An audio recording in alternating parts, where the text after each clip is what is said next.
This is a phrase that shows that it's an illustration of a theory that was said just before this sentence. Now here, when we use concluded that, so something is being explained here.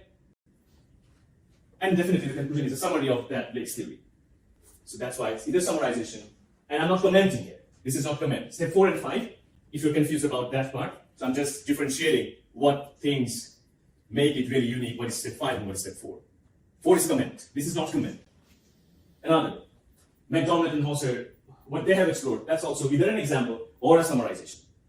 Here they have brought actually an example. Blackboard scrapping sounds, a particular reference, an example. And when talking about that visualization, even if you don't hear the sound, even if I tell you to imagine that someone is scratching a board, you'll feel the same unpleasantness. So this is also another example or illustration of that theory.